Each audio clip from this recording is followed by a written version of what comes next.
Tahukah kalian bahwa Indonesia sempat digemparkan oleh kasus korupsi pengadaan laptop Chromebook di Kementerian Pendidikan, Kebudayaan, Riset, dan Teknologi?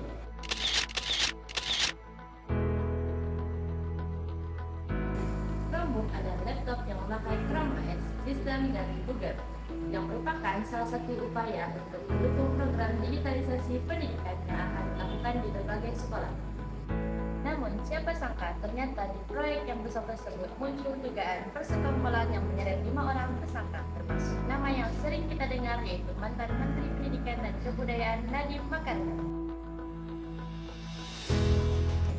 Dilansir dari Kompas.com, ternyata diketahui bahwa kasus ini terjadi jauh sebelum Menteri Nadiem Makarim resmi dilantik sebagai Menteri Pendidikan dan Kebudayaan Negara Indonesia. Tepatnya pada Agustus 2019, Nadiem, Guristan, dan Fiona Handayani membuat grup WhatsApp yang bernama Mas Menteri Kortim, di mana di dalam grup tersebut ternyata sudah membahas rencana pengadaan laptop Chromebook dan serta rencana pengadaan perangkat teknologi. Padahal saat itu Nadiem Makarim belum resmi diangkat sebagai Menteri Pendidikan dan Kebudayaan Negara Indonesia. Hal ini terungkap oleh penyidik Jampitsius Abdul Qahar pada konferensi pers 15 Juli 2020. Pada tanggal 19 Oktober 2019, Nadiem Makarim akhirnya dilantik sebagai Mendikbud. Sejak saat itu, pembahasan soal digitalisasi menjadi lebih luas.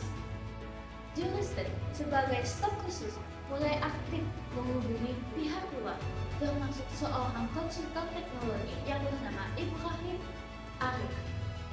Nadiem bahkan menugaskan Juris pada Desember 2019 untuk memfasilitasi Ibrahim agar menjadi konsultan teknologi pada Kemendikbud Ristek. Pada tahap ini, arah pengadaan perangkat berbasis Chrome OS semakin terlihat jelas. Setelah mendarat, Nadiem beberapa kali bertemu dengan pihak Google Indonesia, tepatnya pada tanggal 1 bulan Februari tahun 2020. Pada pertemuan tersebut, mereka membahas tentang program Google for Education dan membahas tentang pengadaan Google Chromebook serta layanan Google DeFish Manager. Pada pertemuan tersebut, Nadiem dan pihak Google Indonesia nampaknya sepakat bahwa sistem berbasis Chrome dapat termasuk ke dalam proyek pengadaan alat teknologi informasi dan komunikasi. Dilansir dari Kompas.com bahwa padahal sebelum era Nadiem Makarim dilantik sebagai Menteri Pendidikan dan Kebudayaan, Riset dan Teknologi, proposal dari Google tidak pernah ditindaklanjuti oleh Mendikbud sebelumnya karena Chromebook tidak dapat teruji di wilayah tertinggal, terluar, dan terdepan. Pada 6 Mei 2020, dilakukan rapat melalui Zoom yang dihadiri oleh para pejabat internal, diantaranya yaitu Dirjen PAUD Dikdasmen, Kepala Balitbank Fiona Handayani, dan Juristan. Dilansir dari Kompas.com, diketahui bahwa meskipun pengadaan TIK belum resmi berjalan, Nadiem telah memberikan sejumlah arahan untuk pengadaan laptop. Saat itu pula, Google mengirimkan permintaan partisipasi dan Nadiem langsung menjawab permintaan tersebut. Hal tersebut merupakan sesuatu yang tidak dilakukan oleh Mendikbud sebelumnya. Setelah rapat tersebut, koordinasi melalui Zoom semakin sering terjadi, dipimpin oleh Juristan dan Fiona Handayani bersama Sri Wahyuningsi dan Mulyatsa selaku dua pejabat Direktorat Akuntansi Sekolah Dasar dan Menengah. Juris juga dikatakan memberikan arahan langsung bahwa laptop yang akan diadakan nanti harus memakai Chrome OS, meskipun satu sebenarnya tidak memiliki kewenangan untuk memberikan pengarahan perencanaan pengadaan barang.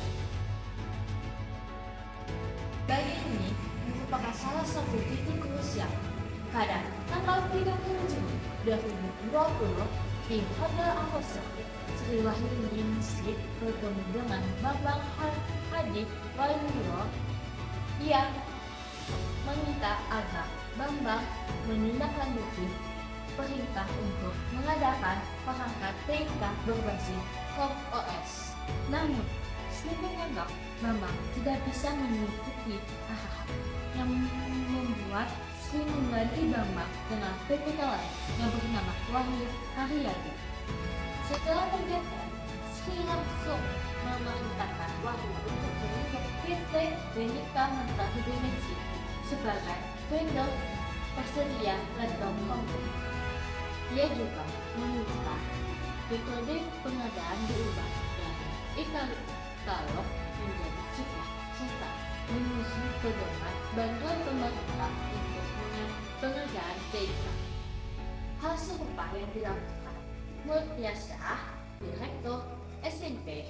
Dia juga mengarahkan PPKP Direktoratnya yaitu Harnowo Susanto untuk mengklik vendor yang sama serta membuat jurnis pengadaan yang mengarah khusus ke Chrome OS. Semua tindakan ini dikatakan sejalan dengan Permendikbud Nomor 5 Tahun 2021 yang disusun oleh Nadiem sebagai dasar pengadaan tahun 2020 sampai 2022.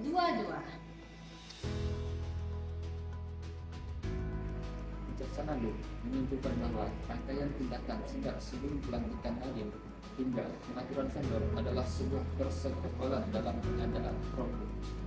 Negara pun disebut mengalami kerugian hingga 1,98 triliun rupiah. Adapun kelima tersangka dalam kasus ini yaitu yang pertama Nadiem Makarim, yang kedua adalah Yuristan, yang ketiga adalah Ibrahim Arif, yang keempat adalah Murtiasyah, yang kelima adalah Sri Wahyuningsi. Itulah perjalanan panjang kasus yang bermula dari grup pasar hingga menjadi salah satu kasus pengadaan terbesar dalam sejarah pendidikan di Indonesia. Pencegahan agar kasus korupsi pengadaan barang tidak dilakukan dan dilakukan dengan berbagai syarat. Yang pertama, semua proses harus terbuka. Anggaran dan proses kegiatan harus terbuka. Semakin terbuka suatu proses, semakin kecil peluang untuk terjadinya kecurangan. Yang kedua, gunakan sistem online. Sekarang zaman sudah serba digital. Sistem yang online, hindari pertemuan langsung dengan vendor, dapat mengurangi main belakang dengan vendor dan mengurangi kecurangan yang dapat terjadi. Yang ketiga, gunakan aturan dan sanksi yang tegas. Aturan harus tertulis dan dipatuhi semua pihak. Pelanggaran harus diberikan peringatan dan hukuman. Aturan dan sanksi yang tegas dapat mengurangi kepotensian orang untuk melakukan sebuah tindak kecurangan. Yang keempat, persetujuan harus dilakukan dari pihak lain. Pihak pembeli tidak boleh menyetujui pembelian yang dilakukannya. Persetujuan pembelian atau pengadaan barang harus dilakukan oleh tim atasan atau pihak lain yang tidak terkait dengan pembelian barang tersebut. Hal ini untuk mencegah seseorang melakukan pembayaran kebutuhan vendor ataupun kecurangan terhadap pengadaan barang.